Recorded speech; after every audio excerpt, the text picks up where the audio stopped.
two of my favorite people. One is no longer here and one is still here. This is the 62nd birthday of our forever First Lady, Michelle Obama.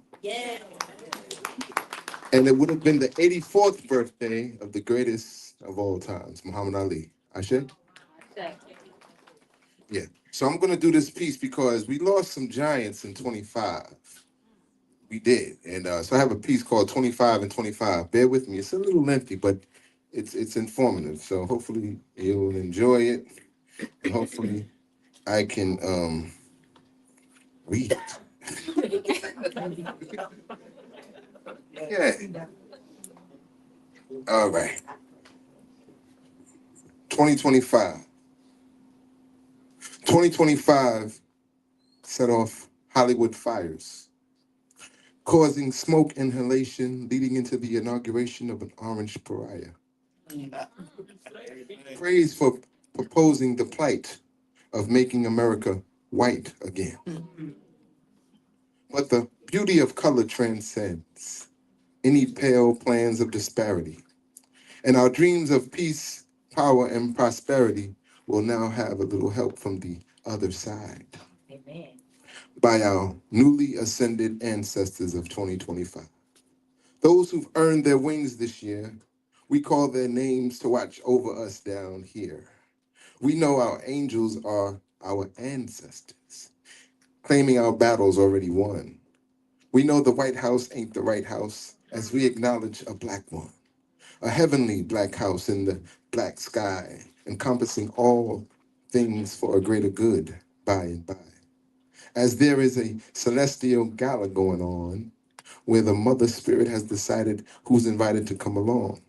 There is a heavenly party with a purpose to help us endure this black house affair with our freedom fighters watching the door.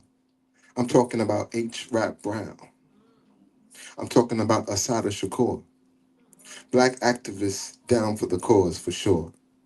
The DJ on assignment is DJ Unk, who kept the alignment as he told us to walk it out, walk it out. I believe the host of this celestial jam would have to be Sly Stone, who gave us the command, dance to the music. And Biggie's mom was in the place as Miss Valletta Wallace with wisdom and grace. Also invited was the BET hostess and broadcast journalist, the incomparable Ananda Lewis.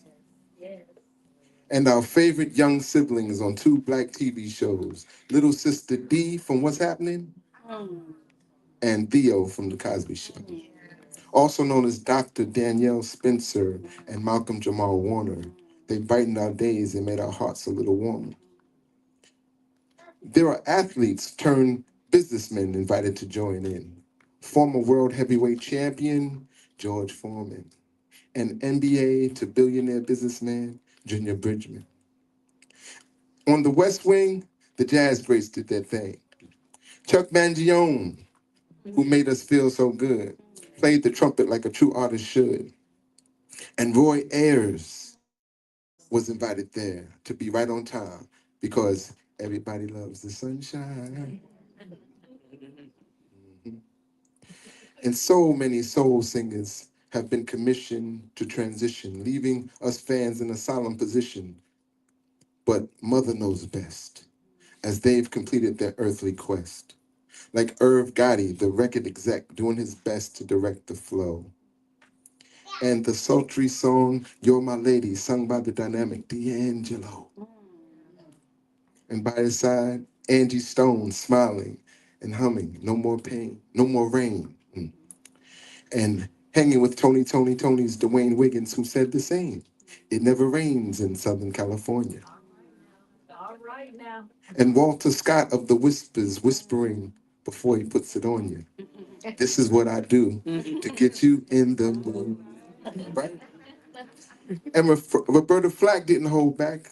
And she said, the first time ever I saw your face. And Carl Carlton singing, She's a bad man, jamma, all up in the place. And the reggae groove was grooving with Jamaica's Jimmy Cliff. and gospel composer Richard Smallwood, who waved off Jimmy passing the split. Richard Smallwood commenced to play total praise on the piano as the dynamic dancer Carmen de Lavalade was moving right in the flow. Then the original soul man showed out as Sam Moore from Sam and Dave left no doubt. And after Sam finished his song, he was greeted with a standing ovation 2 minutes long by two elders standing strong. And this is Harry Stewart Jr. and Viola Ford Fletcher, both whom were over 100 years young and lived a different kind of pressure. Mr. Stewart, the last of the Tuskegee Airmen, the most decorated Air Force American. And Miss Viola, one of the survivors of the Tulsa massacres. She's also known as the Black Wall Street Ambassador. So this is a briefing or a review of 2025. 25 people who had meaningful lives.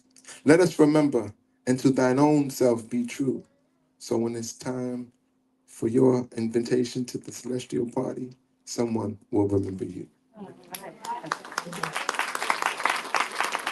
All right. You ready to rock and roll? You ready to? Okay.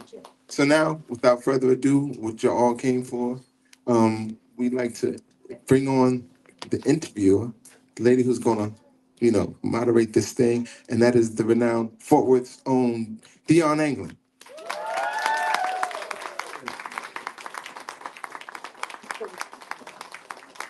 Thank you so very much.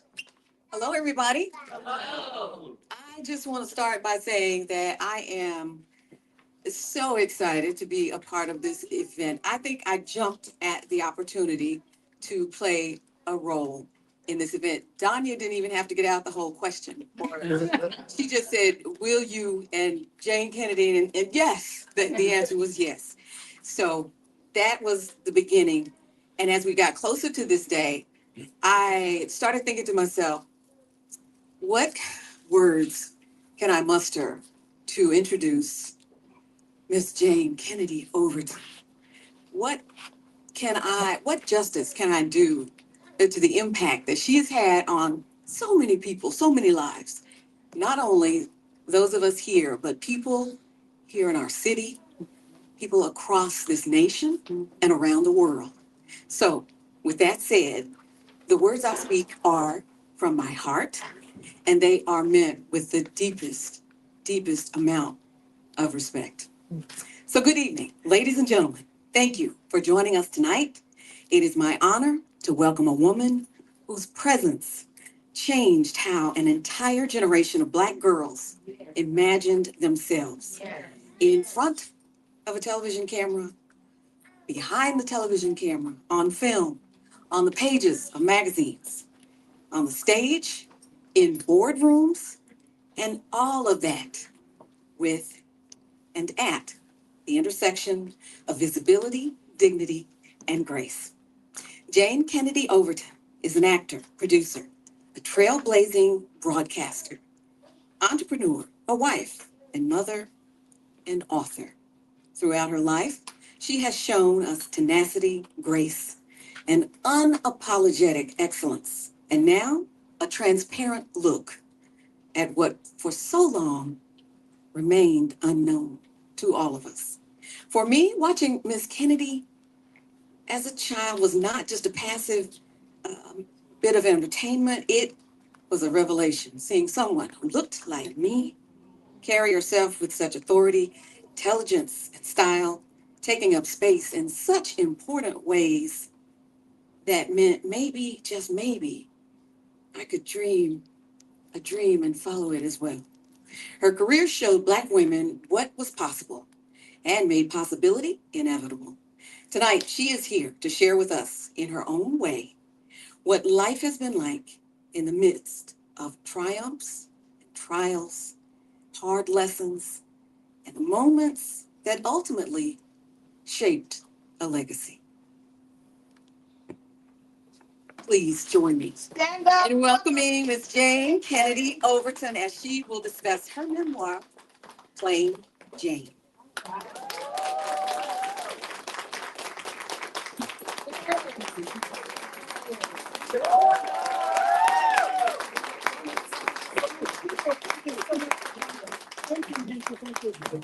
So grateful. Oh my gosh, this is more than I expected. I'm so grateful that you all came tonight. This is absolutely wonderful. And before I begin, I just want to let you know that my two daughters are here tonight. Savannah Ray is in the back, and she is with her son. Um, my grandson, a year and 3 months, and she's pregnant and due again in April. She's due in April with another grandchild, and I won't say what sex, but she knows. And then my other daughter, Zaire, who's my youngest. Zaire, where are you? Wait, oh, here you are, right up front. That's my ride or die. She goes everywhere with me. And I have a daughter who lives in Austin. Her name is Copper Joy. And I have another daughter, Cheyenne, who's in Los Angeles right now. But they've been keeping me busy for these 30 years. But I'm back.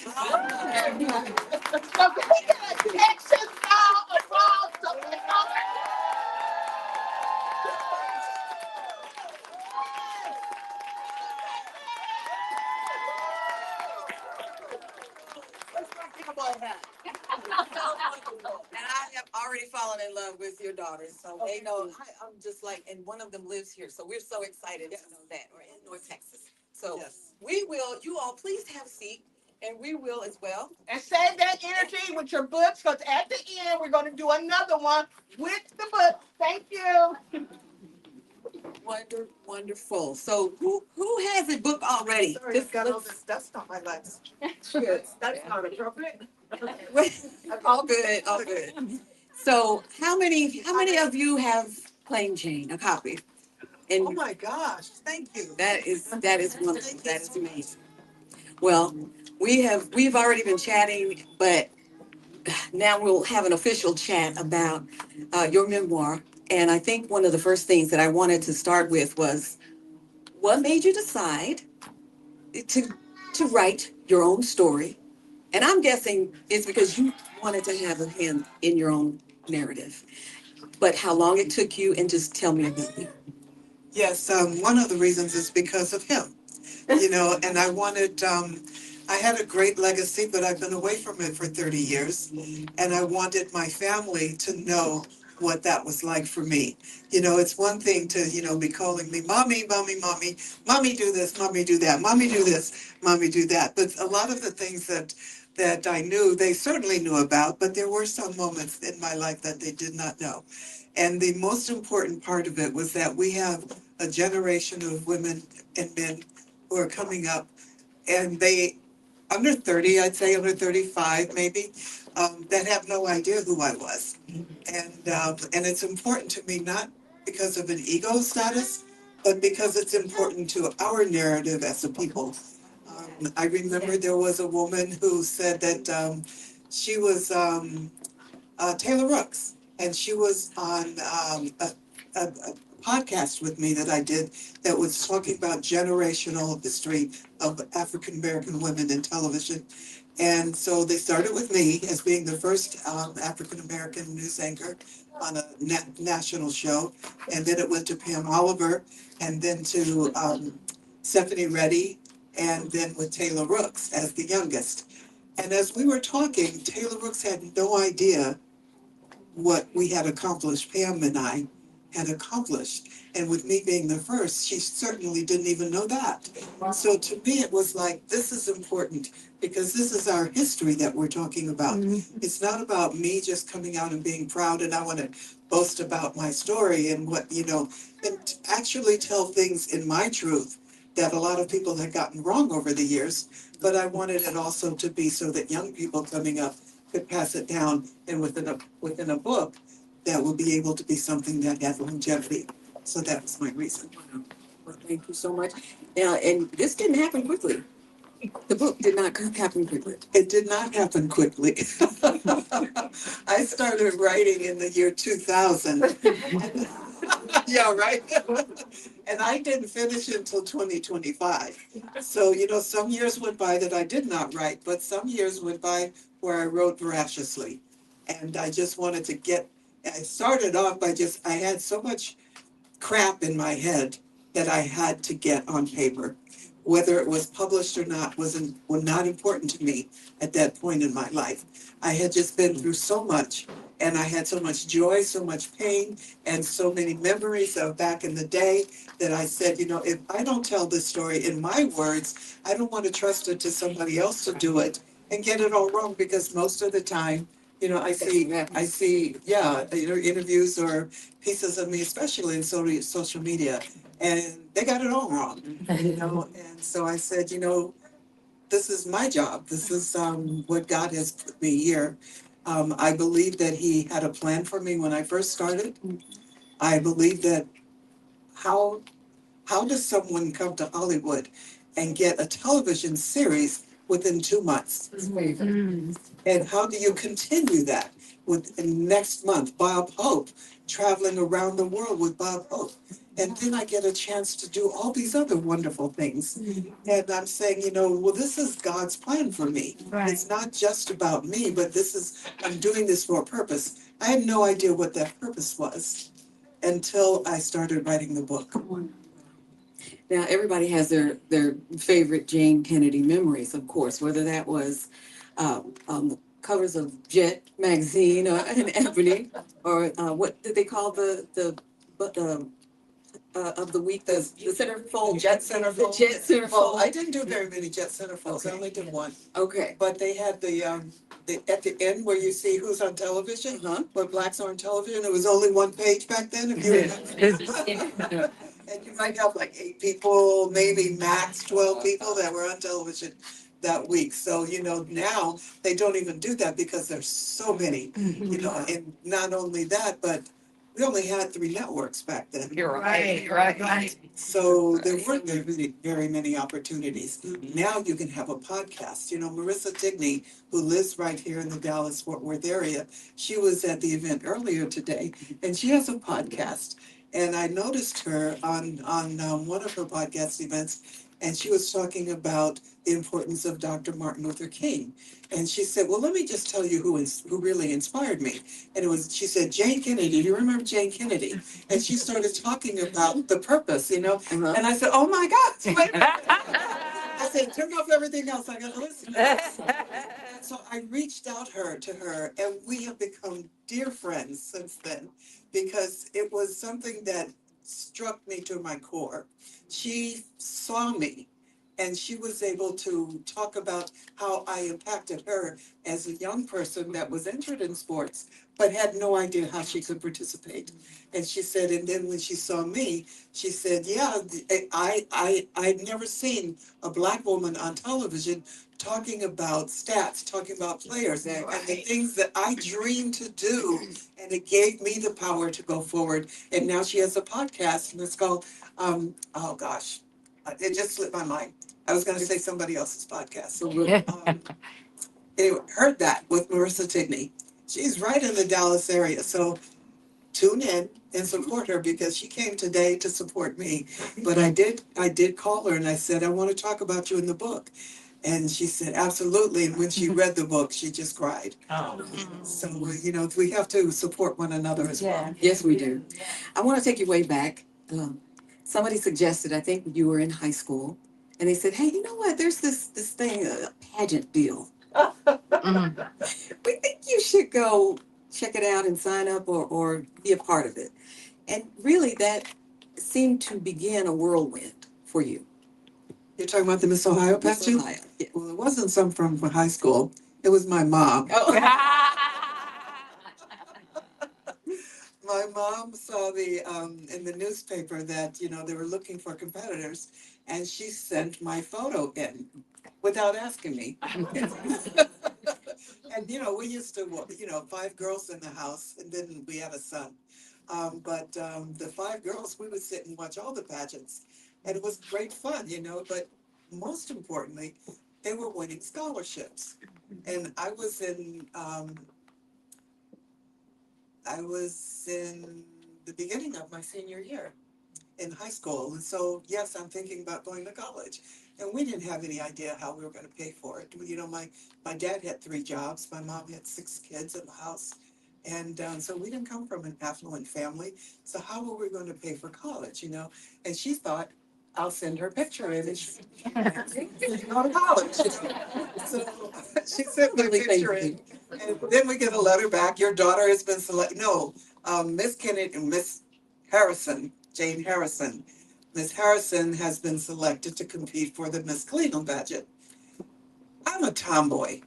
You know, I rode bikes with my uncle who was a stunt rider, and he would put me on the back seat of his motorcycle, and I would hold him this way because I'm facing backwards, he's facing that way. I would hold around his belly, and I would hold a spoon in my mouth with a raw egg in the spoon, and this egg could not break while he was doing these lay the bike down as far as you could and back this way and in and out of cones. And we always won. But here I was, this tomboy, and I'm getting on the stage to compete for Miss Cleveland, and I won. And it was at David Blauschil's Chevrolet, a car dealership for a beauty pageant. And when I got off the stage, he told me, you know, you can go all the way if you get rid of those tomboy knees. But I won that. I won Miss Ohio, and it was my senior year. I won Miss Ohio in April. May was our prom, and it was the same night as the Miss Universe pageant, Miss USA pageant in Miami Beach. So I didn't have a boyfriend anyway because we came from an basically all white neighborhood, and I didn't have a boyfriend. And I'm president of the class, not going to prom. And I said, so what the hell? I'm going to Miami Beach. So here I am in Miami Beach, and I say, well, I'm not going to win because, you know, I'm the only black girl again. There was one other black girl from New Jersey, and then Miss Virginia. The Virginia had won the year before, so they said, well, you can't. Two states are they're not likely to win back to back. And so we just kicked it and we had a good time. Next thing you know, we made the top 16 and then the top 10. Did not make it to the top 5, but that was good enough for me. And it was right after that that you said you married. You were got Well, engaged. and also I should mention that I was the first African American to win Miss Ohio. That's very important. Yeah. And I don't know if you remember Mayor Carl Stokes, the first African American mayor Yes. of a major city. Yes. And when his wife found out that I had won, and that the day after, the only prize that I won was one of those necklaces that they give you at the bank for opening a $100. And that's the only, there was no scholarship, there was nothing. That was one of the part of the book that was a little frustrating for me. That when you said that all of the things that past winners received, you did not. I did not. And even the gentleman who was who ran the Miss Ohio pageant, he didn't even get money to sponsor sending me to Miami. He had to pay for it out of his own pocket. And then Mayor Carl Stokes, the first African American mayor in a major city, his wife heard about it. And so she got together a group of her friends and they went to the major department stores and they said, we won't buy for you anymore unless you support Jayne Kennedy. Or I'm sorry, I keep saying that, Jayne Harrison. Yeah. His maiden name is Harrison. And so they ended up getting some garments that they sent to me. And a woman who had her daughter was Miss Ohio several years before. She said, we had like 10 gowns and we only used 2. Jayne is happy to have whatever she wants. And so, you know, like I said, we came from not a poor family, but my dad had 3 jobs. And there were 6 of us, you know, and we sewed like crazy. We made everything. So everybody thought we were rich because we had this wardrobe that was incredible because my mom was an incredible seamstress. And so are you, I understand. I am. I made many of the gowns that you've seen me wear on television. I made them myself. Yeah, so I do. I made my wedding gown as well. Yes, and that came in handy, I'm so sure. Yes.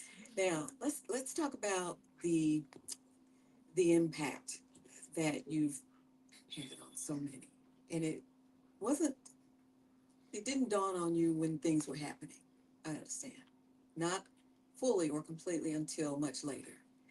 But I think there was once in the book, and I'm not giving away the book for anybody who has not read it, but I think you were reminded, maybe it was your sister who reminded you that you had been an example for so many young girls. And at the time, you didn't have children.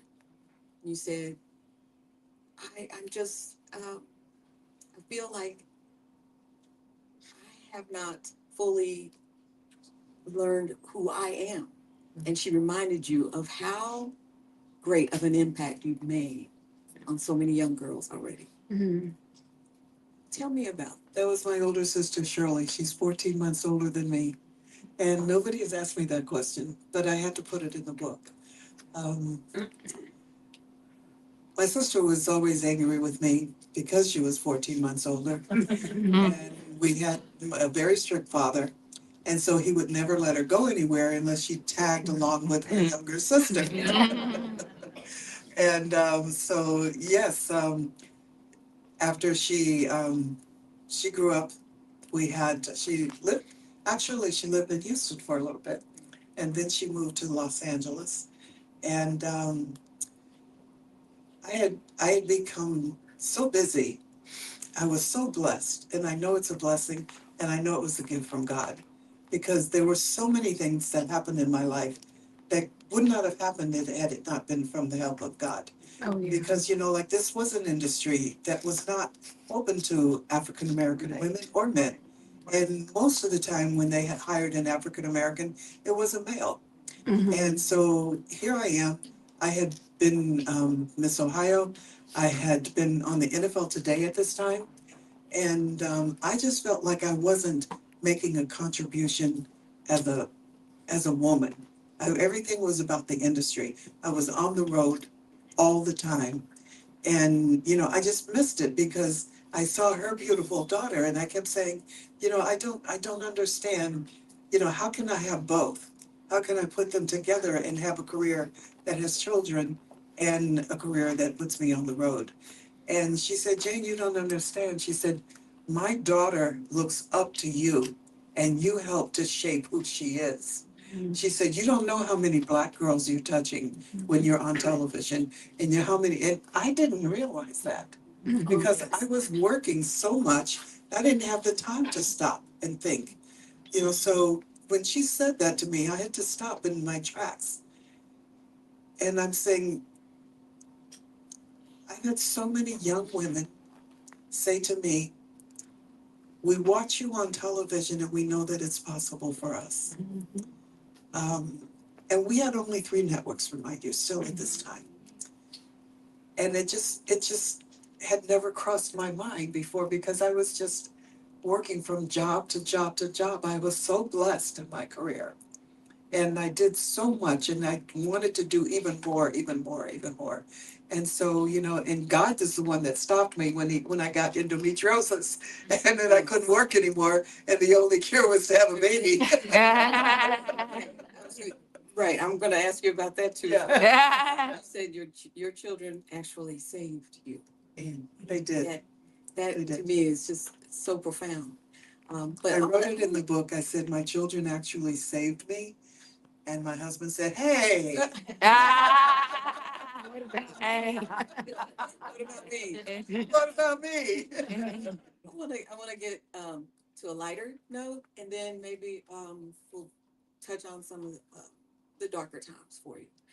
But this, you know, again, if you have not read the book, you really have to. And I'm really being careful not to be a spoiler, but we agree. We made a pact. We can talk about it a little bit, and then you have to get the rest from the book. You have to get the book. But this is something that I learned, and I was so fascinated by, and I'm almost willing to bet that not a lot of people know this. That Jayne was meant to be Claire Huxtable. Wow. Yeah. I said, see the that. mic off. Ah. And I wouldn't have had to write a book. I've been living a dream. with that? Okay. When I was with the Dean Martin Dingling sisters, which I prayed every day that we could change our name. We never did. And my dad loved it because everybody at work called him Dingling Daddy. But it was, I got the Dean Martin show like within my first 3 months of being in Los Angeles. I first did the what's the show? Um, gosh, Laughing? Laughing. Thank you, Rhoda Martin's Laughing. 74, and so my mind goes dark sometimes. But I did Rhoda Martin's Laughing, and I got that job within the first 2 months. And Smokey Robinson was a friend of ours, friend of Leon's, and therefore a friend of mine. But he was in Los Angeles taping the Bob Hope special. And so Bob Hope saw me and he came over and he said, hey, would you like to be on my show, Bases Around the World Christmas Tour? And stupid me, I said, well, I just interviewed for that show last week and they turned me down. He said, well, let me put it a different way. I want you to be on my Bases Around the World. And I said, yes, I can. So in that show, I ended up meeting the cue card guy. And he said, I know of people are looking for someone at the Dean Martin show. And he's the one that sent me over. But I ended up getting the job on the Dean Martin show. I worked there for 3 years as a Dingling sister, singing and dancing, traveling all around the country. When, oh, yes, this is the best time for me to tell this story. We went all around the country. Sometimes we opened for Dean Martin at Caesar's Palace, and sometimes we go other places, but most of the time we spent on the road. We spent a whole month doing 3 shows a night and never left Texas. Airplanes being. Now, was it during that period of time that you met Mr. Bill Cosby? Yes, because I was on the road. We were doing some festivals, outdoor festivals, and we would be his opening act very often. So that was the first time I met him. And then again, when I did Let's Do It Again, when I was that girl that walks in the beginning of the movie, and everybody, and he's whistling at me. Well, we never met on stage, That, and as a matter of fact, I never met the director. Never met anybody. It was just, here I am walking on stage and they say, okay, you can go home, this is fine. And that was it, and I didn't know what part I was in until I saw the movie. But Bill and I became very good friends and throughout the years. And so one day he called and he said, hey, I'm trying to create a sitcom. And he said, I think you would be great to play my wife. He said, we're having meetings with the writers and the creators of the show, and we'd like to, work on this for the next 3 months. So I would go over to his house twice a week for almost 3 months, and we created this draft proposal. And he said, okay, we've got this pretty well down, Pat, and we're going to submit it, and I'll get back to you. Well, months went by, and I didn't hear anything. And I kept calling, and I wouldn't hear anything back from him. And the next thing I know, it's on television with Claire Huxtable as Police Shot. I called Bill.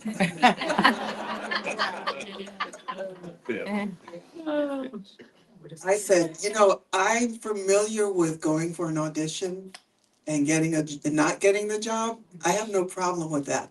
I'm perfectly fine if the network thought that I was not appropriate for that job.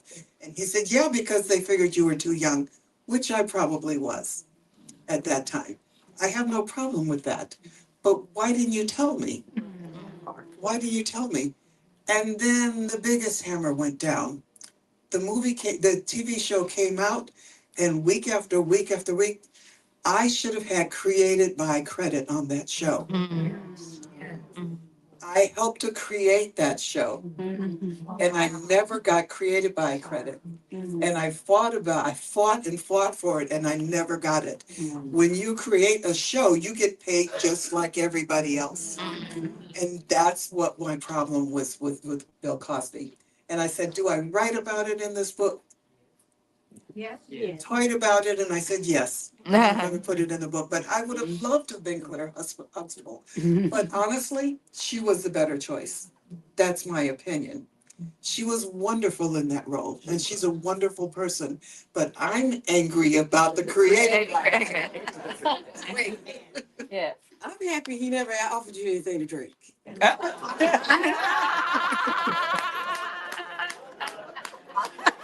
It's just saying that she was just No, never did. Never ever did. And there were plenty of opportunities. Backstage, you know, in dressing rooms, he had plenty of opportunities, never did. Wonderful. good, good, very, very good. So, you're in the middle of your career in Hollywood. Um, the NFL Today show. I'm still upset because of the lies they told when they let you go and they rehired you. You're still upset. Wait, but then they rehired you, Yeah, and then they let you go again, yeah. and then Not they like you rehired know, you again. you use the word fired. They fired you 3 times. But I was doing the second year. No, my contract, I was only making 40,000, while everybody else was making gobs of money. Even Phyllis George was being paid not to work, and then I'm making 40,000 a year. And usually in the industry, you're allowed to, if you're working on a series, you're allowed to work during the summer when everybody is on hiatus on some of the other shows that run during the summer. And so that's very common, you know, and I had done several of those. And so I said to, and I was only working the NFL Today during the fall. And that was way back then, so we didn't have all these teams, which extended the season. So here I am, you know, and I said, well, you know, I want to be able to search for other job opportunities. And they said yes, that I could. And so I went to the head of talent at CBS in Los Angeles. And he said, no, the show that we did with Phyllis George failed, and we're not going to do that again. So unless you're an actress, I'm going. When I got hired for the NFL Today, they said, you're not a sportscaster. Now they're telling me I'm not an actress. So, you know, they always come up with some type of excuse. So here I am, you know, and gosh, where was I? NFL Today, but I digress because we were going to move along to. I was upset that they did let you go. And Right. but that part nobody can take away from you because you were the first. Yes. I was, yes, definitely. Yes. Definitely. But they lied and said that I had left the network to work on another network, which is taboo, which is why when I got the offer from the other network, I went back to the president of CBS Sports and I asked for permission first. And he gave me a signed letter which allowed me to work on NBC. But they never told the press. They told the press that I had breached my contract. No. And so here I am fighting for myself, you know, fighting for my job. They hired me back because I said, no, no, no, here's the letter that he signed. And so they saw that and they gave me the job back. And 2 weeks later, they fired me again. And this time they fired me saying that it was impossible for me to do their show on Sundays, do the interviews on Wednesdays, and work for NBC on Friday night on the live show and still make it back to New York. And it was the same thing. And I said, well, wait a minute. Brent Musburger's working 5 days a week in Los Angeles and coming on the same flight with me to New York on Friday night, same flight with me back to LA on Sunday night. And then he's in the studio 5 days a week again the next day. How come a man can't do it and a woman can't? You know, so then they hired me back. So, you know, that's when I hired Claudia. That's when I hired, what's her name? Gloria. Gloria Allred. Gloria Allred. Yeah. Gloria Allred, you know, and I said, okay, Gloria, this is it. And so the only thing, unfortunately, she got me paid in full, the rest of my 40,000. while everybody else was making hundreds of thousands and millions. And but they had put in the press that I had breached the contract. I didn't have the weight of the press that they had. And so everybody thought that I had breached the contract. And that's why I wanted to put that in the book to make sure that they understood. I wanted to set the record straight with so many things in this book. And I feel that I did that. But still, people still come up to me and they say, well, why did you leave the NFL today? Right. I would have never left that job. I loved it. That's not it. Yeah. I love that job. The players, Walter Payton issued an edict when I was first hired. And he said, we are going to protect, went out to all the NFL players. We are going to protect our Jayne Kennedy. We're going to take care of her. I had players that was saying, Joe Namath said, they asked him if he would do an interview. He said, no, I don't want to do an interview. They said, oh, well, this is the new girl, Jayne Kennedy. He said, when? I'll fly her down to Miami so we can shoot it at my new hotel I'm building. And so we had, players that were just, like, why can't Jayne come and interview me? He asked Brent Musburger one day, we want Jayne Kennedy to come and interview me. And Brent Musburger said, well, you got to start winning some games and she'll come. And then when they never let me do projections. So that was Jimmy the Greek's job. So I never did it, and so we're in Tampa Bay, the first time Tampa Bay has been in the playoffs. And so I think it was Irv Cross went first, then Jimmy the Greek, and then I remember all these people. So they all said their little 2 cents, right? And then he turned to me and he said, Brent Musburger turned to me and said, Jayne, so what do you think? Who's going to win? I said, well, okay, I think Tampa Bay. They all picked Philadelphia. And I said, Tampa Bay's going to win. Why? Okay, because, I know that there are certain people on the front line who are incredible at protecting Doug Williams. They've been out sick. They're all coming back today. And Doug Williams can have a 500-yard game. And he did. Yeah, and he did, and so Tampa Bay won. Jimmy the Greek comes off set and he says to me, don't you ever make a prediction on that. That's my job. I said, well, he asked me. He said, well, he's never going to ask you again.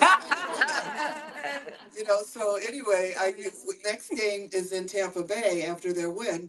And so we go back to Tampa Bay and the guy picks me up at the airport and we're headed to the hotel. And he says, wait a minute, I'm not going to take the freeway. So I'm warning you, don't think I'm a crazy guy, but I want to show you something.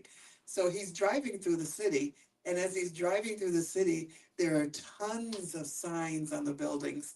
To hell with Cosell, we got Jayne.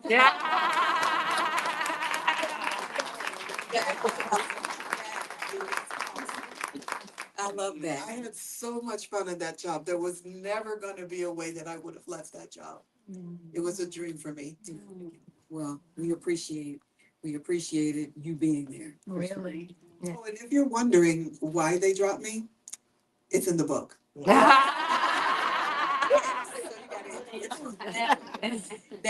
the beginning of your career in Hollywood was also the beginning of your first marriage. Yes. Leon Isaac. Isaac Kennedy. Yes. That whole name thing, because people used to say to him that he had taken your name, Right. but he had a situation where he actually had two surnames. Leon was born Leon Kennedy. His father was a doctor, and he was training. He was also a boxer to put his way through med school. And so he was training when Leon was born. And the second day of Leon's birth, his father, they were living in Manhattan. And on the second day, Leon has a very prestigious family line. Some people that have done tremendous things in this world. As a matter of fact, one of his greatest aunt was just announced that she's, oh gosh, if I can't get this right, I know. But there's an honor that's produced, that's being given to the best playwriters of all time. And there's a top 10 list. And she had a play that came out maybe 3 years ago. And it is in that list. And she is 96 years old. Wow. and she's in that list. Wow. So, he had a very prestigious family lineage. But You married so yeah, early, 19? You were 19? I was 19 when I got married. You were Yeah, 19. yeah. I had just gotten out of high school the year before. Wow. Yeah. So you headed to Los Angeles together, and you were considered a power couple. I mean, we saw the magazines and the photo spreads and the projects that you worked on, and there are tremendous highs that you describe in the book, and also tremendous lows. Yes. Well, one of the thing about being a power couple for us is it doesn't just happen, especially Hollywood in that period of time when they weren't looking to hire Black people at all. We made it happen. We worked hard at making it happen.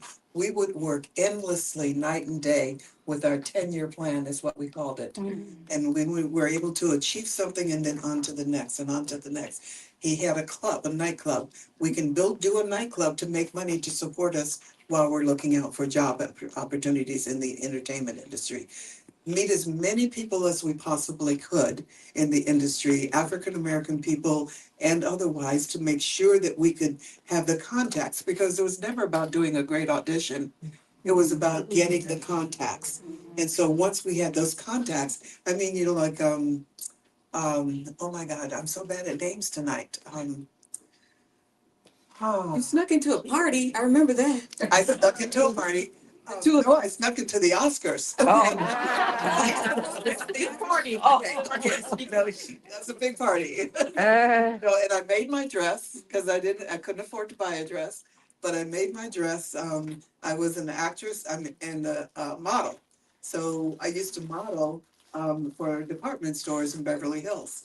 And so I knew all the backstages of all the hotels back there. So I said, well, the after party, we can't get into the main event, but we can get into the after party because I know how to get to the back door and how to sneak through the kitchen and get to the main room. So that's what we did. But I had 4-inch heels and I had made my dress and it had a slit coming up the side. And so, I'm trying to walk so the slit's not coming open, and the greasy floor got me. No. My feet went up in the air. I went down on my butt. And I'm going, oh my God, how am I going to get into the room now? Because, I'm thinking I look a mess, but I didn't. And we ended up going in. We met some people that we knew, and they invited us to sit at their table. But it's all about connections. And when we made those connections, we were able to advance our career. Johnny, oh, Jesus. Wait, Sammy Davis would invite us to his house every Friday night for movie night. We'd meet all the big executives there every Friday night. And then when Sundays came around, he would invite us to dinner at his house. So Sammy was a huge advocate for us. Marla Gibbs was a huge advocate for me. Marla Gibbs was working, and she ended up with one of the shows that she was doing, 227, and they wanted to hire a woman to play a sports broadcaster. No, no, no, no. The woman had to know about sports because the skit in the show was that they were going to be sitting down at dinner, and I walk in and I'm the daughter's teacher, right, her art teacher. And so I walk in the door and all of a sudden they go, oh my gosh, and Marla's like,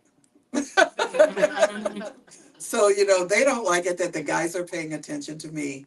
And so they end up going into the kitchen, and I'm sitting down and I'm talking about art and talking about politics, talking about football, and the guys are just loving it, right? And so Marla said, this girl has to be Jayne Kennedy. And they said, no, we're going to cast somebody else. She said, no, this character has to be Jayne Kennedy. She already knows sports. She's on the freaking NFL today. They're looking for somebody that knows sports. Give her the job. And they wouldn't. She said, well, I won't come to work. All right. And that's how I got the job. Wow. Just goes to show you there's no rhyme or reason. your. There's a rhyme or reason. They don't want you. They don't want you to know them. But we stuck together. Yeah. We did. We did. So there were a lot of good times and memories that you share in the book, and I so enjoyed reading about those. Um, your first marriage failed. I don't want to say failed. It ended. It ended. It ended. A better way to put it. Yeah. Because we did reach our 10-year goal. Yeah.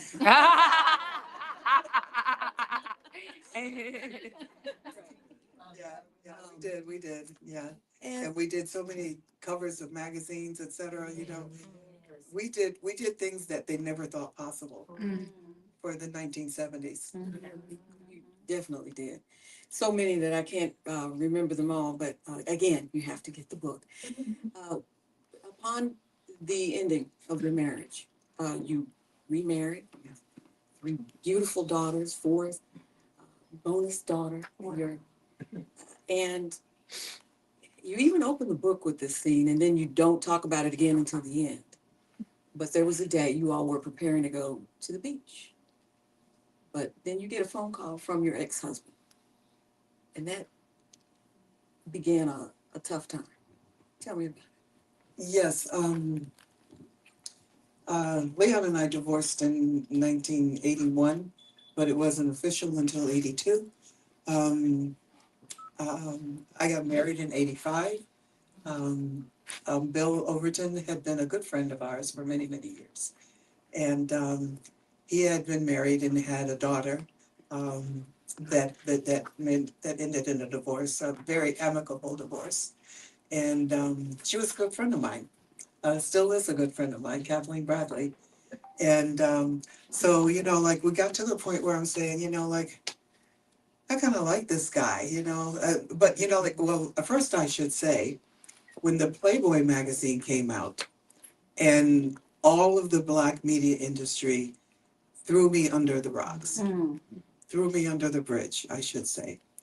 But, and I had so much negativity towards me. But, you know, just the week before, and I asked my mom before I did it, and my mom said, as long as you're not showing more than a bikini would, what's the problem? You know, and I wasn't nude. I was dressed. And I did this as a promotion for the movie that we had. If it had been in the movie, it would have been fine. You know, because people do that in movies all the freaking time. And you know, it wasn't an R-rated movie by any means. So here we are, you know, and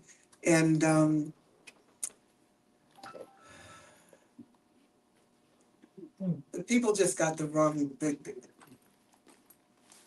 You took a lot When of I heat. when I did Playboy and Bill came to my rescue, he came to me one day. He said, "I want to take you out to lunch." And this was, like I said, the Playboy art was just out, and we had done it back when we were doing the movie Body and Soul. And he said, uh, "How are you?" He didn't ask me what was happening, how, you know, what are people saying, what's going on with your life. He just looked at me. He said, "How are you?" Just those three words. And I started answering. He said, "No, how are you?" And I just started talking endlessly. And it was the first time in a long time that I had someone that would actually listen to me, that actually I poured my heart out, and he never blamed me.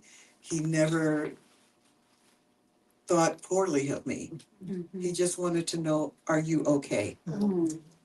And that meant so much to me back then, because when Playboy came out, there was so much negative publicity about me. And it just broke my heart, you know, because first of all, I didn't want to do it.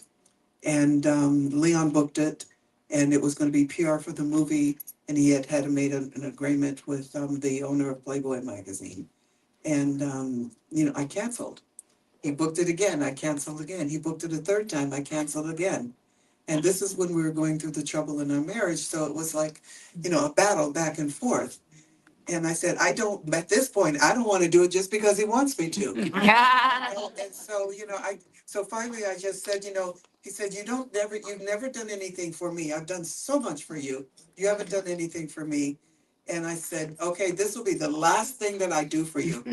And then when I did, I ended up with African American people all across the country hating me. That hurt so much because I had built such a good rapport with so many people that believed in me through all those years. And so then the marriage ends in 82. Bill and I got married in 85. Savannah was born in 85. When I had endometriosis, the doctor said, I went through so many treatments and nothing worked. We traveled all over the country to specialists, nothing worked. And he said, my doctor said, well, there is a thing called, um, people say that if you get pregnant, the pain goes away. This is when Love Your Body was number 2 in the charts. And I was traveling all around the country doing this program that I created, I produced, and I wrote. And I was so proud of myself that I had come out of divorce, and now I'm on my own 2 feet. And so many things were happening at that particular time. I signed with Coca-Cola, 6-year contract to be a representative. They only wanted me to be a model. And so when they brought the 5 models to New York, and they introduced us, they walked to the mic and they said, my name is so-and-so, I'm from so-and-so, step back. I'm the last one. I walked to the mic and I had done my homework. I said, my name is Jayne Kennedy and I am here because Coca-Cola doesn't want to have people not buying Tab anymore. Because they're bringing in a new line called Diet Coke. So they don't want the cannibalism to deter the people. And I went through this whole reason why. And the president came up to the next day. He said, do you want a contract? And that's how I got my 6-year contract with Coca-Cola. But you have to fight for your freaking self. Yeah. I did the homework and it showed. And I learned that lesson again and again and again in my life. And that's one of the things that I'm pressing with so many of the young people today that think that they know everything about this life, that this career, that this business, and they have no idea what happened before 1990. None whatsoever. And, only in 1990 did they start doing, all the digital stuff. And so they know that. But before then, nothing. Nothing. We asked, there's a convention that's having one of those conventions where they sell celebrity coupons, right? Celebrity signatures and stuff like that. They have a sports one specifically for sports people in Chicago. Last week, we got a response from them that they were not going to have me there because nobody knew who I was. Serious? How can you do a sports convention and not know who the first woman in sports is? How can you not? Amazing. Amazing. It didn't hurt me. It just showed that my purpose I have to follow this purpose because I have to educate people, especially young people that don't know what they're talking about and that are in control. Yeah. Family means so much to you. There was a point during the rough part that I don't know, would you use the word, you became a recluse? She keeps calling it the rough part. You're so polite. Thank you very much. Like that. Thank you very much. I appreciate that. But you But disappeared. I did disappear, and it was of my own free will. Because when the tape came out, and I don't know if you know about that, the people that read the book, they would. Um, but my ex-husband and I had done a private tape, home tape, and we had planned on locking it away till we were 50 years old, and we were gonna, remember that when we first got together. And when we divorced in 82, He did it. I had totally forgotten about it. And he had it locked away in his safe. So he had totally forgotten about it as well. I got married in 85. I had Savannah in 85. I had Copper in 89. Bill and I started producing a play that was called A Journey of the African American that was spectacular. It was supposed to run for 6 weeks. It ran for 10 months. Mayor of Los Angeles asked us to give a command performance when Mandela came to Los Angeles after he was first freed. And that was the highlight of it. We were sailing. We had done entertainment tonight. We had done major people were talking about our play. And the play was so incredible. It was a journey from Africa to America, up to North, and then into present day. 400 years of African American history. And we were getting so many not so much acknowledgement, and we were doing interviews all over. People were coming back 5 and 6 times. The organizations that had come to see it once with a busload of people would bring another busload of people the next day, the next week, and the next week, and the next week. And we ran for 10 months.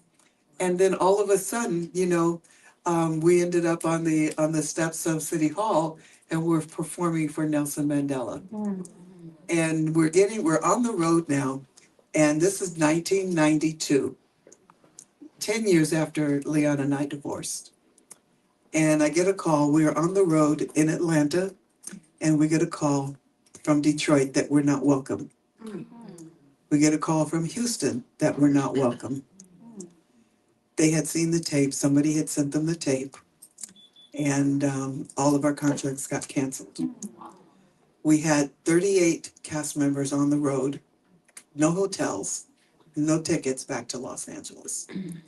And we had to fix that, got home, and remember when then you used to have those little things that took your telephone message? We didn't have, yeah, those little things you push the button. And Yeah, get your machine.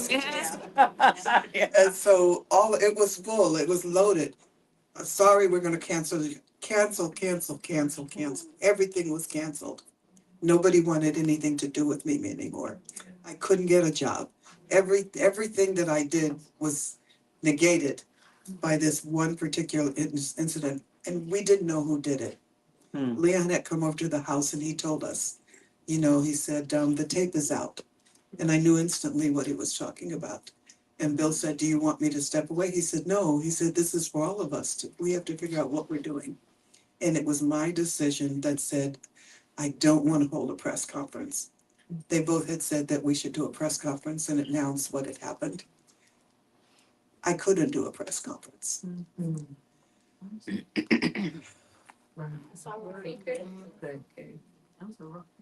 Yeah. We love you. I just couldn't. I couldn't. And I ended up, unfortunately, I ended up in hiding. Zaire was born in 95. My daughters were my lifeline. When I write in the book that my daughters saved me, they literally did. Because there was no way that I could have made it through those few years. And I was so embarrassed everywhere I went, and I kept gaining weight.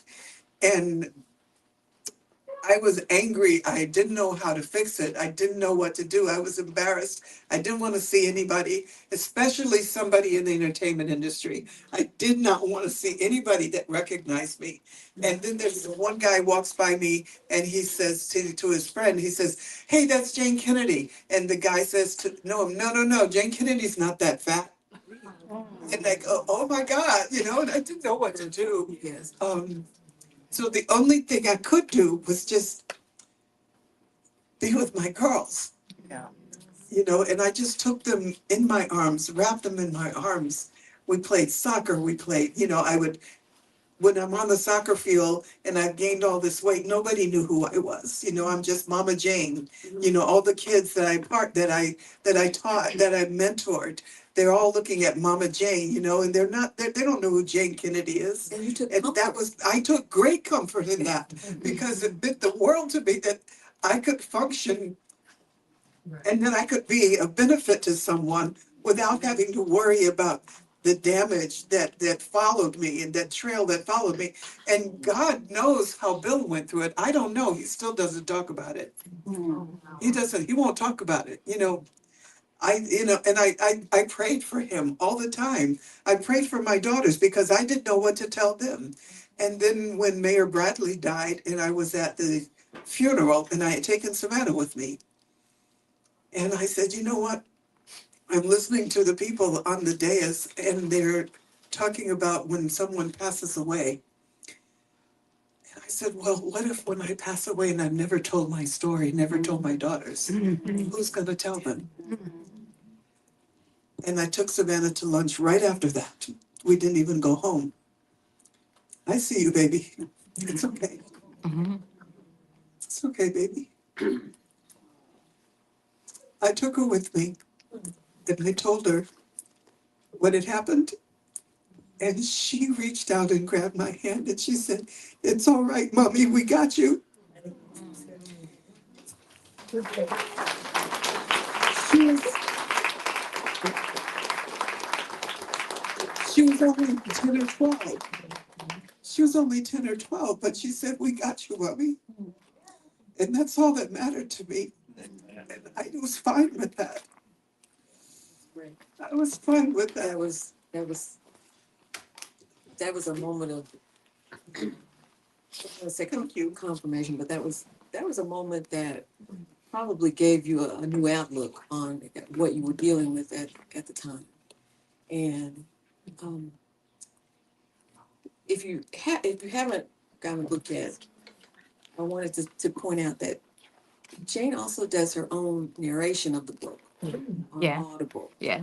And so for me, as I'm preparing for this week, I was switching back and forth from reading and then listening.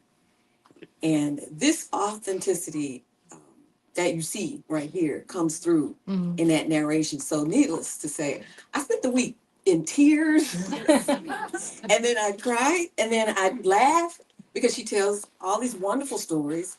And I just want to say, thank you first and foremost for everything and what you have given again to so many.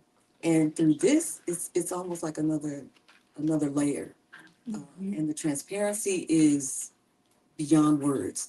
We do have a couple minutes. We have some time for a couple of questions.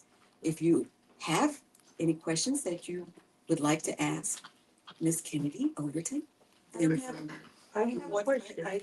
I'll get to that. Just want to say one other thing.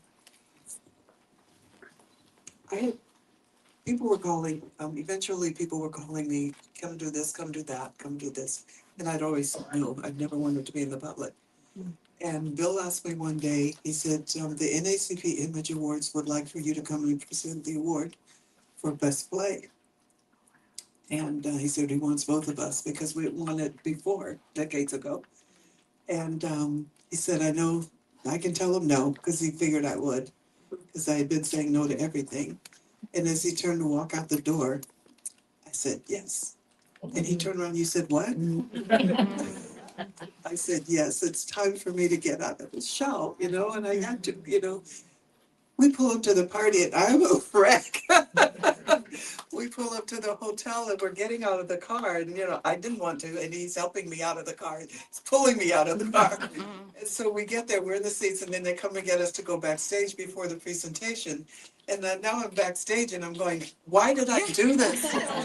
What am I going to do? And I'm looking for, I said, there's got to be a window somewhere. And I said, there's got to be a door, there's no door. We're backstage and there's no door. I said, well, maybe there's a window. No, okay, well, and then I tried to hide myself in the curtains. Nobody could find me.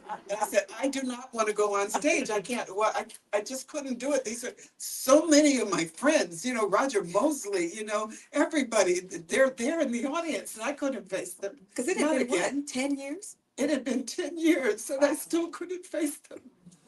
And then the lady makeup lady came over and she's putting powder on my face. So, and I'm going, no. And I'm going, and so then they call me and they said, come on. And they take me to the stage and she comes over again, pat. And so Bill reached out to me and he says, are you okay? And I just took his hand and I walked on stage. And he walked to the podium and he threw a speech away and he said, I just want to thank the NAACP for getting my wife out of the house.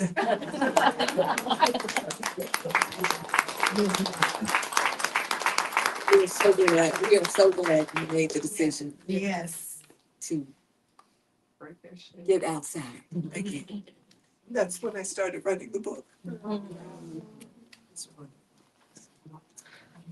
If there is anyone who has a question. Yes. So I think I'm the first one to have my hand up, so that's okay. I just want to say to you, as a fellow Buckeye, you were born in Ohio, right? Yes, I was. No. I was born in Washington, D.C., Oh, but you but became. I was raised in Ohio. Oh, okay, well, good enough.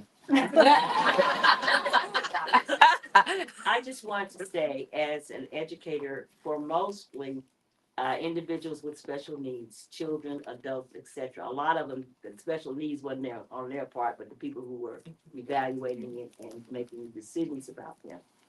Your story for girls, boys, and individuals in that position is a great story for me to share with them, because I always tell my students, this label, that's just something so I can get some money so we can help you get on with your life. And you being able to meet all of those challenges, I guess it's not a question, is such an inspiration to me and all of the women who've gone through so much. And they will be such an inspiration to the children and adults that I work with still. I'm 77 years old, but I ain't done. And you are an Not done inspiration, yet. because I don't know how old you are, but you ain't done either. So, thank you so much. That's an acknowledgement.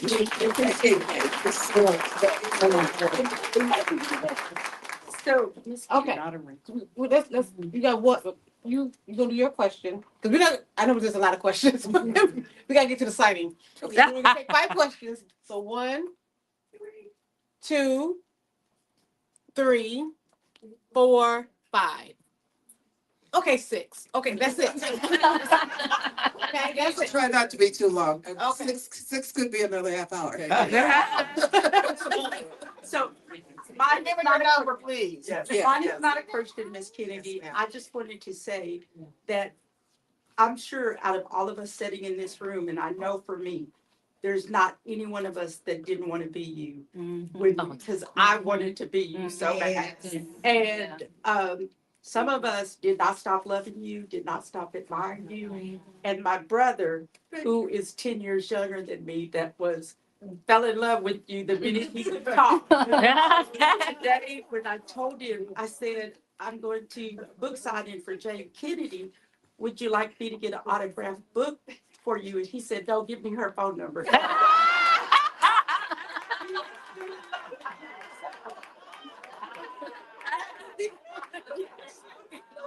Who's number 2?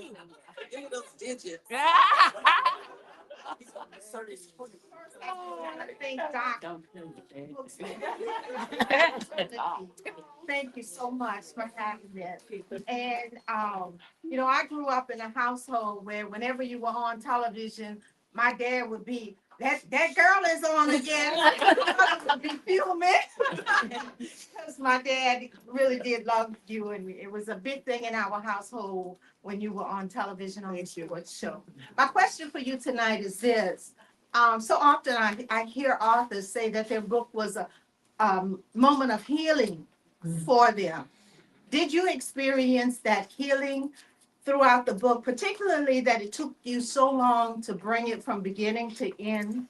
And the emotions that the book still evokes in you, is it a firm sense of healing for you, source of healing? Okay. Oh, gosh. Okay, the last part of that question, is it a still source of healing? It's a process healing. Yeah. I don't think I've gotten to the end yet. Otherwise I wouldn't be sitting up here crying.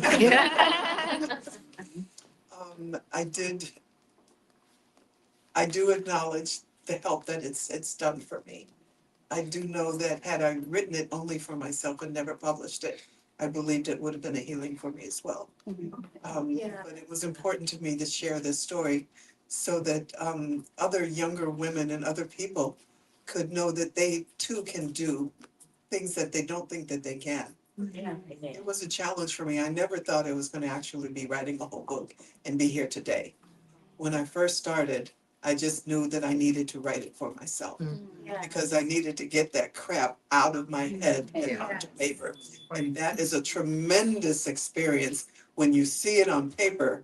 It just rejuvenates your body. It gives you peace that it's not just you've told someone, even if it's just a piece of paper. And it's like such a relief, And but then, then I would go through points where I just write endlessly. Like I think I wrote a whole summer and my kids were going, "What's mommy doing?" And but then there will be summers that I didn't write at all. So I'm grateful that it took 25 years because it also gave me the time to get to when my last job was raised.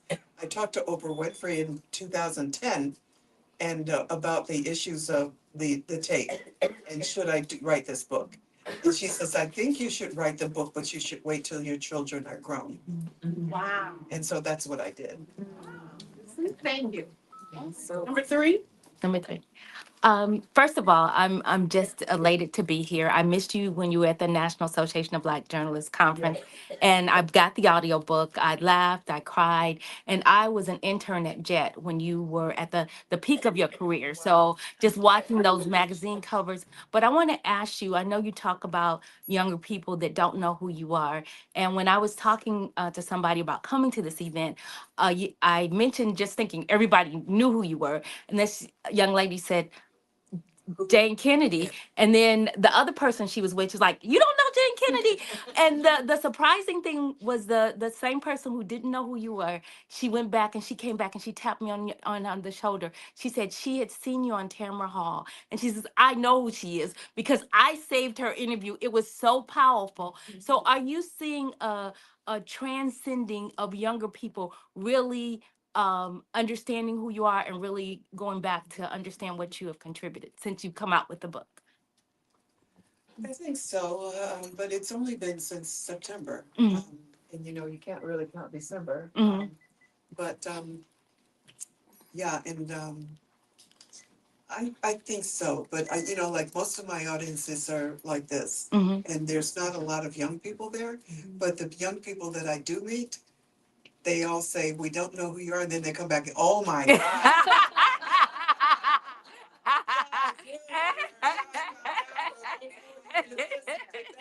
Yeah. So it's beautiful. Yeah. And you're beautiful. Yeah. You are beautiful. Do we have one other question? Four. We got four. Okay. Hi, James. Hi. Oh my God, I was looking for you. Wait, we knew you were supposed to be here. I knew you were coming.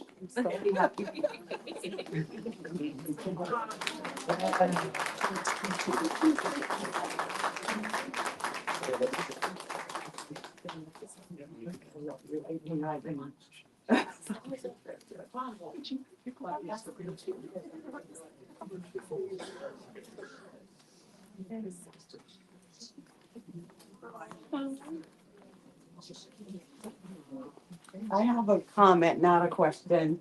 So ever since I was 10 years old, my father's like, "You remind me of Jayne Kennedy." My father was a huge fan, okay? Like, would have left my mother in a second.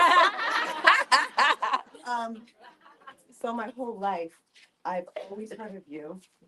And then I finally got a chance to meet you and sit down with you. We had a meeting. So 10 years ago, like around this time, I think 11 years ago, I got to meet with Jayne in LA. And I've been such a fan of yours. My entire life has been influenced by you. Being in media, I've worked in sports. I ran for Miss Ohio. I didn't win like you, but I won Miss Rhode Island. And also being dragged for something that is normal. Yeah. We all have relationships. We all have these things in our lives. And I feel like people that are on such a high level, people love and enjoy dragging you down. And you're a victim of your own fabulousness. Mm-hmm. Nothing you did was wrong. And I was begging you back then, like, "Please, let's do a documentary. I want to do your movie. I want young people to know who you are. You're the bomb." Can I cuss? You're the shit. Like, You are like, you are everything. And I'm so like, when I heard you finally wrote the book and you got it out there, I was like in tears, happy. And I spoke with Tamron Hall about you and working on doing stuff with you. And like, I'm so glad that you finally feel comfortable. Because when you say it in front of all these people and you're getting your flowers, I hope you feel the love. I hope you don't feel shame at all. There's nothing to be ashamed of. People are making careers of the things they dragged you for. And you, if there's a time for people to get them over that, it is now. Like, you are amazing. Yeah. I'm so happy you're doing this. This is my spokeswoman here. You are, and I'm so proud of you. Like, Thank you. you're telling stories that you weren't gonna touch before, and that's such growth. That is such growth to sit here and face it head on and say, yep. Yep. And then I didn't know all these things that happened to you. You should still be on a sports show now. Yeah. Yeah. Yes. Now. Yeah. And like, you are, like, you inspired all these women in media, outside of media, perseverance, resilience. Please never be ashamed of anything. Yeah. We're back there, like, everyone here is like touched by you. Like, I love you. I'm so happy you do, like, you're telling a story. I'm so proud of you. Sorry, I talk a lot too. Yes, she does. Yes, I do. I'll validate that one. Thank you. I just want to give you a thank you. No. Sorry, I didn't mean to. Can you believe it? She took the time to come down here today. I do. She snuck in. I do. But no, I lived down. I was never gonna miss this. So Kathleen texted me. She's like, you know, I'm like, I'll be there. All right. Okay. I'm gonna get my picture with you. Okay. My pleasure. Okay, how fitting. I think was that our last? We got 6. So 5. Five. Yes, ma'am. Hi. Thank you, Claudia. My name is Claudette. Hi, Claudette. How are you? That's my best friend's name. I know. Yeah, Claudette Robinson. I just, I loved your book. Like she said, Thank you. I laughed at especially some of your stories, and cried sometimes. But I loved it. But I was really fascinated by your earlier life when you were in high school and your aspirations at that time. And I'm not going to give away most of the book, but I just love the fact that you adored, Shirley Chisholm, and you got a chance to meet her. And but I also wanted to say that I remember you took a trip and up to DC, Not gonna give away the book. But I wanted to share something with you that about how we are standing on your shoulders, and I'm gonna use the word senator, and you know what I'm talking about, Yeah. senator, and basically, and I like words, and it says that it's a council of elders, and it's from the Latin word about the Roman Senate and everything, and so you have advised us through your life, and now you are healing us through your book. And so, and that's what elders do. And we thank you for that. It's good. And as a little girl, I loved you. Thank you. I loved you. Thank you, Sue. So much. I appreciate it. Thank you so much. Very good. Questions and. Number 6. Yes, ma'am. Hi, everybody. My mom brought me here. I was one of those people that didn't know who Jayne Kennedy was. Okay. And it's been actually amazing, awe-inspiring to hear about your story. I didn't do any research before I came because I wanted to understand, and it's not just the inspiration to see where you come, but just you writing this book. We talked about how your sister told you that you've been an inspiration and that you've been doing all these amazing things just by being yourself. And even with this book, this is another level of showing the inspiration that everyone should be able to share their story, not letting anything go unspoken. So I just really appreciate that. Your story is not just the things that you've done in the past, it's what you're currently doing and changing the lives of so many other people that feel like their voice hasn't been heard or their story hasn't been shared. So I want to thank you for that. So. Thank you. That's great. It's spot on and it's well said. and it's well received. Thank you. Okay, great. We have one last question, only because this is Bobby Evans. And she's our attorney. What they did was that whole section over there Okay, Bobby. stopped me and said, you know what, y'all didn't look right. And I said, okay, okay, Section so. over here. But I'm I good. just wanted to say, and I'm gonna be very short, Ms. Kennedy, you are an inspiration. And one of the things that I really love that you said, history is to be known about and taught. You are history, living history. And we were so glad that the history comes from your mouth.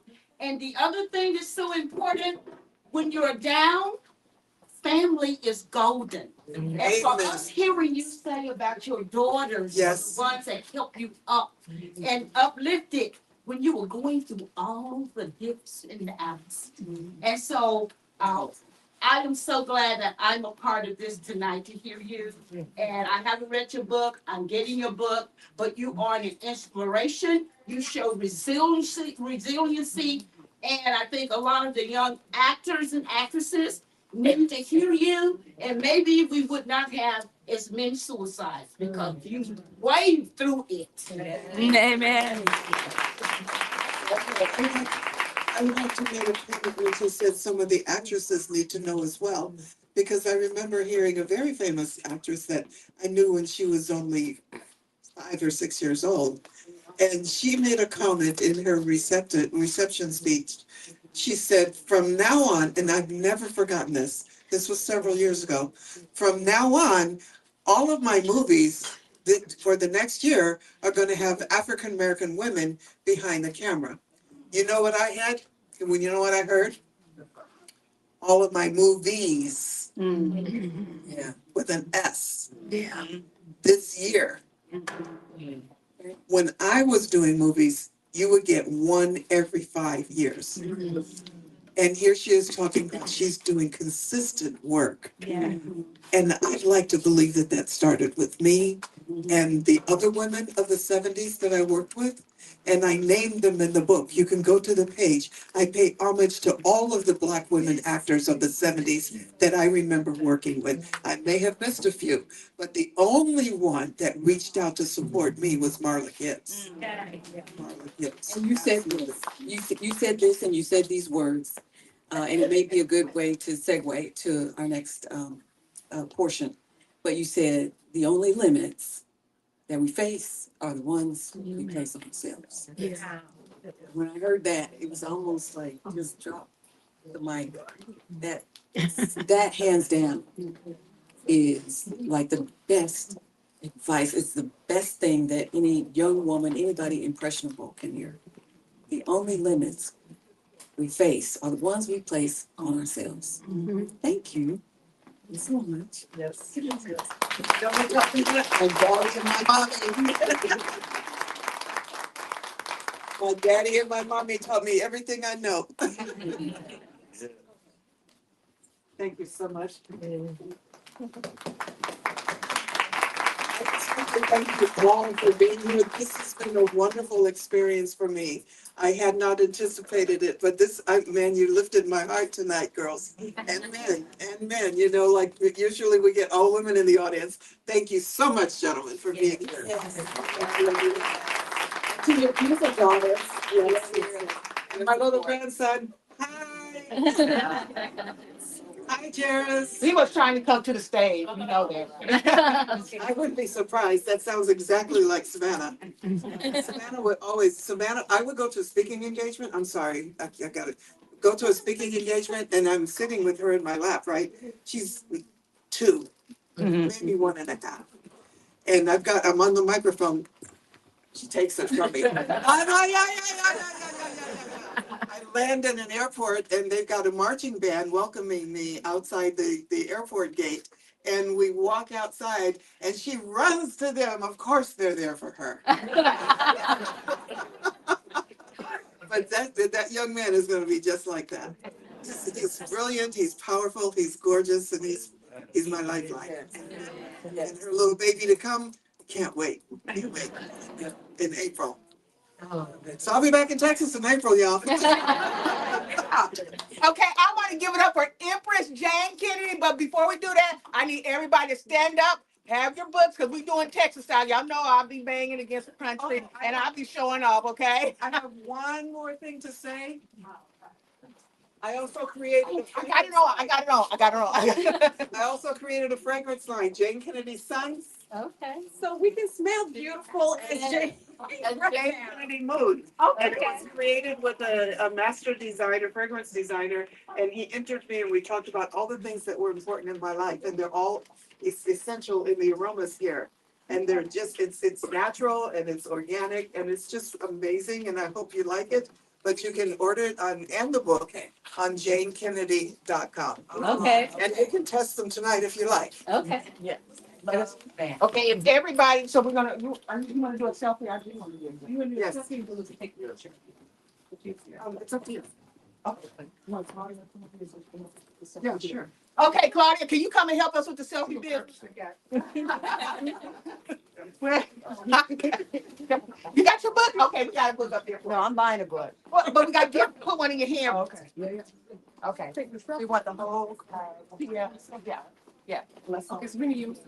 We're gonna place, we're gonna do like. Right. And then we're gonna talk about the signing. Nobody make a mad dash, please. I'm gonna also. Can everybody see the edges? I'm also. Come on,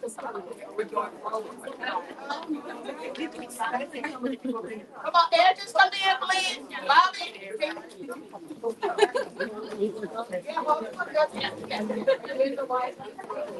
Oh, not that high, you're covering people's faces, but you know, on your chest or something. I know, but I was gonna say, you took the word out of my mouth, I was like, especially the vertical challenge. She's standing right there. Hold the books up, hold the books up. Okay, on the top here, when everyone say Jayne Kennedy. One. She's doing a lot. Okay, the count of three. The count of three. Every time I say Jayne Kennedy. 1, 2, 3.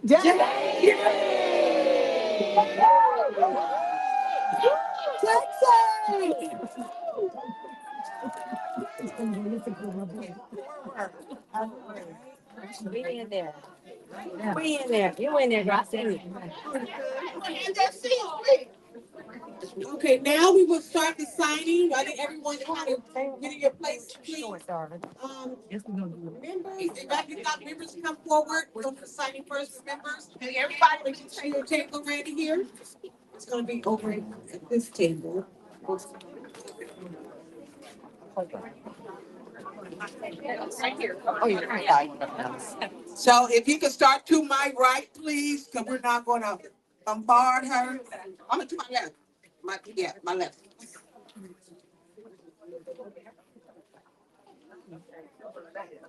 Okay, my helpers, Yolanda, you want to help with the line? Okay. So the line is over there. We got a picture, and one of our authors. Do not bum rush her. She's going to help us. Robin. She's a faithful author. Every Tuesday night, she does open mic. We're up to 1,000 days now after 17 years, and she's host Tuesday nights with us. I always feel good tonight. Oh, she's gonna sign over there. But the line started here.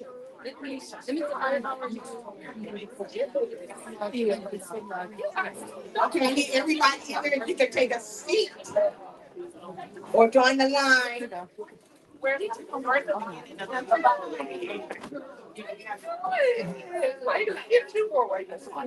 It's gone real slow. Okay. Somebody snap that. Okay, people, please. Okay. Okay. You got it?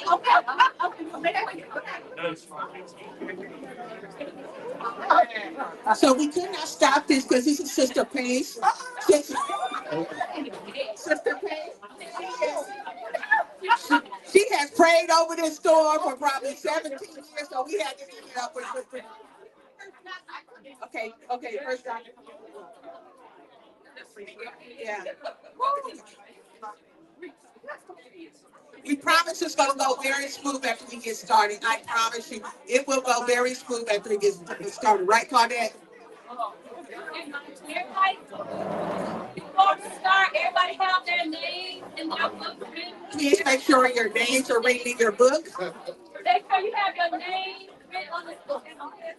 Before we start, everybody have their name written on the sticky note. Can everybody have their name written on the sticky note? Yes.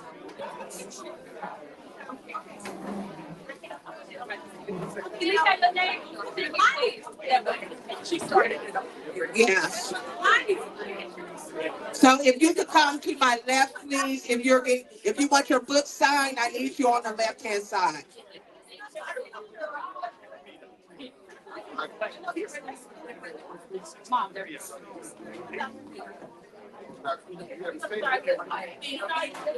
Doc members first.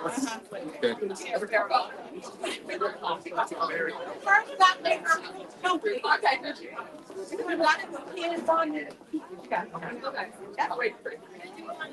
So we're doing doc members first. That is the benefit of being a doc member. The line will come around and across the front of the stage. Okay, Patrice. No, I'm gonna, Patrice, Patrice. Okay, now start the line. Anybody need a pen? Yeah, I got it. Girls, you can get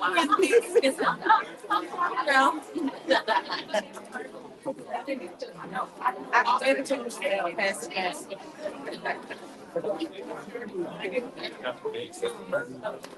You know,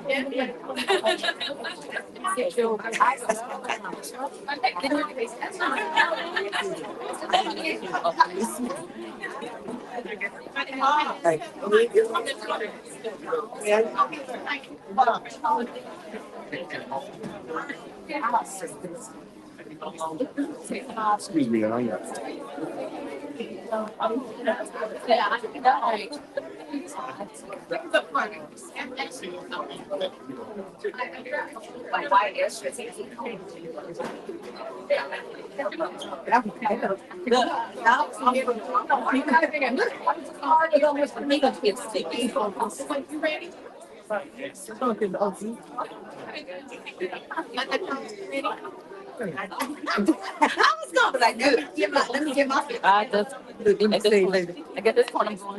Y'all should have Oh, is been it open? here. Oh, it's on there. I cried, I laughed, I'm so inspired. Thank you, Miss Jayne Kennedy. You are amazing. My name is Dr. White, Dr. Keisha White. I'm an educator. I'm working on my memoir, so I'm very inspired. I cannot wait to dive in. Happy New Year, y'all. And come to the dock. Yeah, yeah.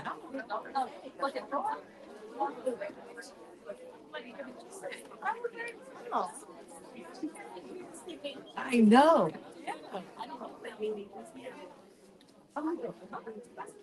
I just love how that works. Anybody got a sticky? Everybody got a sticky?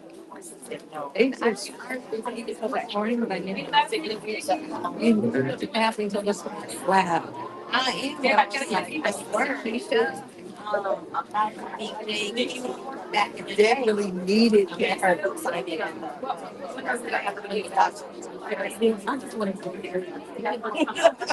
You know, I'm always in the something up or sleep.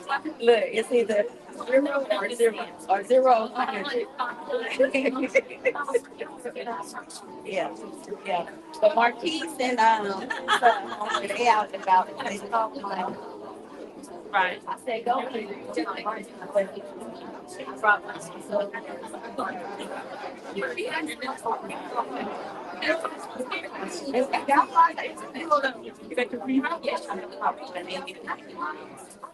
No, all right.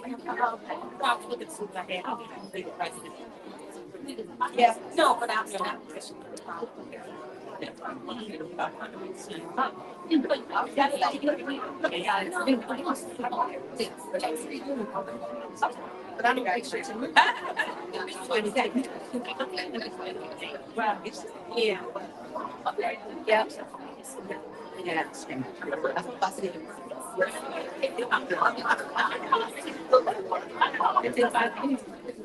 You look familiar. I was in your class last spring. I kept looking at you.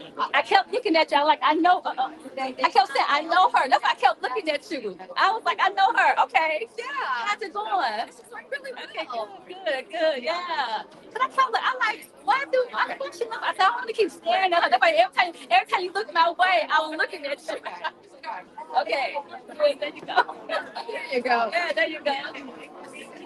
How you know? No, did you? You wasn't trying to stop us though. No, that's right. More about it. More about it. Yeah, I remember that. Yeah. Yeah. Full circle.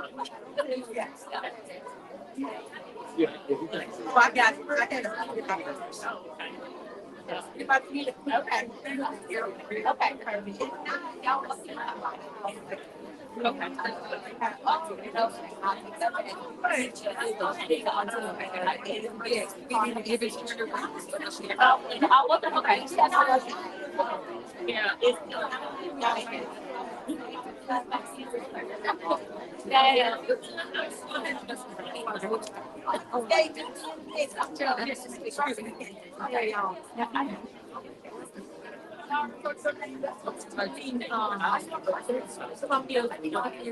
That's fine. Okay.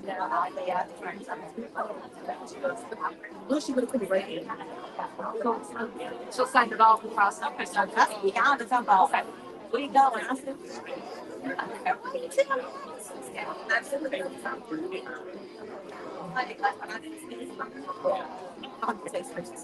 I don't like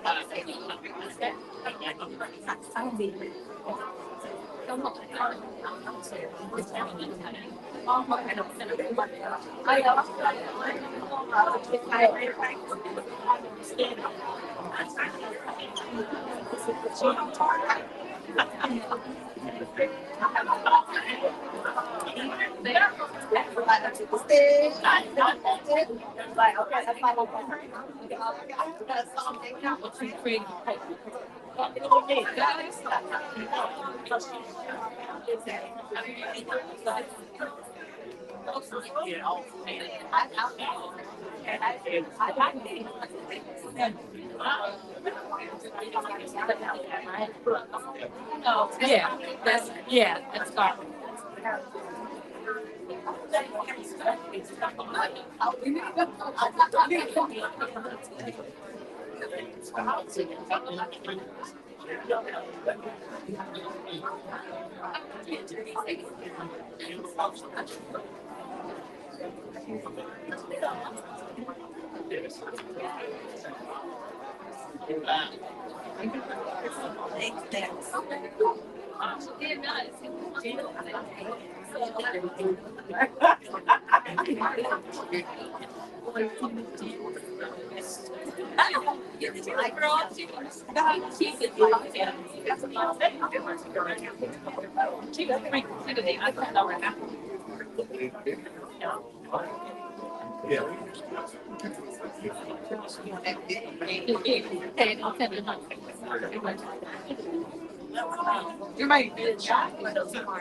Jermaine, don't leave. I need to ride.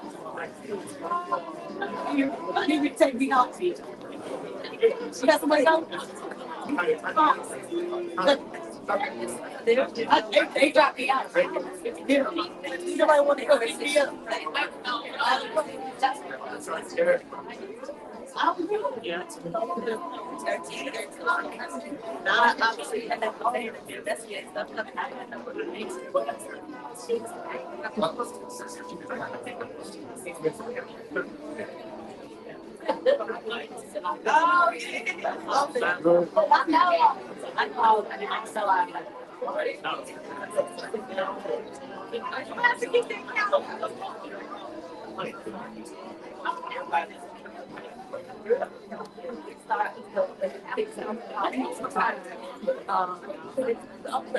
I just wanted to wear this. I want to set up. Yeah. So I have patience if you're.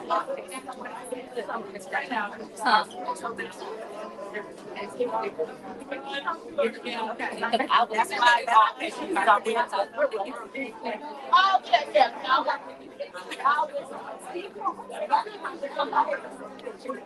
So,